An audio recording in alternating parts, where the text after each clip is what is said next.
Hey guys, I'm Mezzy, welcome to this quick start guide for Mythic Blinding Vale. Vale is one of the dungeons in the Midnight Season 2 dungeon pool.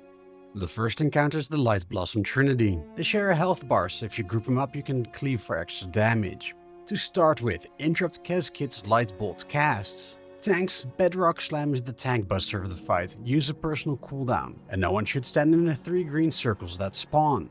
Next, when you get the big green circle of Thornblade on you, move away from others so that no one is in your circle. Lexi will teleport to you and cast the Fan of Thorns circle that you need to move out of. Lastly, there's a combination of 2 abilities. First, when Light Sower Dash gets cast, don't stand in the charging lines. The 3 puddles will then get a yellow flower for the follow-up ability, Lightblossom Beam. Have one person stand right in front of each of the 3 green puddles so that they soak the beam instead of the flower. Use a personal cooldown to reduce the damage you take and move away from the yellow puddles on the ground once the beam ends.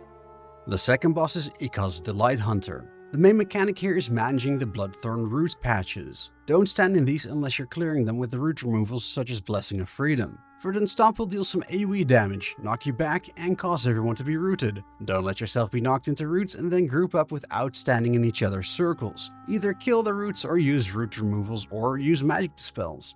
And when Thorncaller Roar will cause a whole bunch of roots to spawn, don't stand in the circles. Next, when Bloodthirsty Gaze is cast, run away if you're targeted. You can and should let the boss run over the roots to clean them up. Lastly, the boss will be pulsing AoE damage every 2 seconds with Light Crazed Frenzy, and get 20% more movement speed for the entire fight. This stacks, so you'll be taking more damage as the fight goes on. The next boss is Lightwarden Ruia. We kill the trash before the boss do so away from the boss arena, so that the puddles are out of the way. This is a 2.5 phase fight. To start with, in phase 1 the boss will be in Moonkin form, interrupt Warden's Wrath. When you get the yellow arrow on you from Lightfire, move away from others as you'll shoot out cyclones. And when Lightfall is cast, move out of the circles on the floor.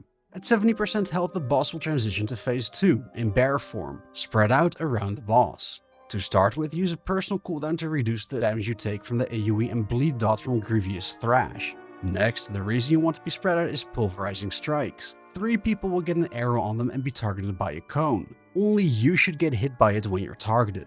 Lastly, at 35% health the boss will shift into Heronir form. This will cause the boss to summon both Moonkin and Bear forms, causing you to have to deal with all abilities.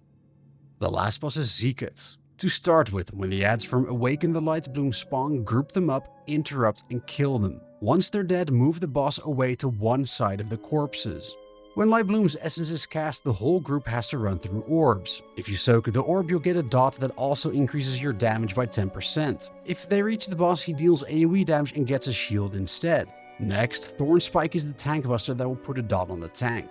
And the boss will be pulsing continuous AoE damage with oozing Xylem every 3 seconds for the entire fight.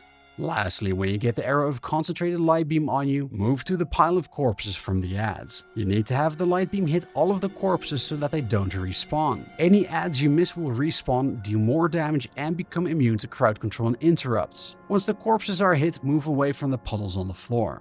And that's all you need to know for the Blinding Vale bosses. If you liked this video, please like, subscribe, and share it with others. I would really appreciate it as it helps with the YouTube algorithm. If you'd like to support me more, you can also follow me over on Twitter, Blue Sky, and Twitch, all at BBMezzy. And lastly, I also have a community Discord linked in the description. For now, I'm Mezzy, and I'll see you again next time.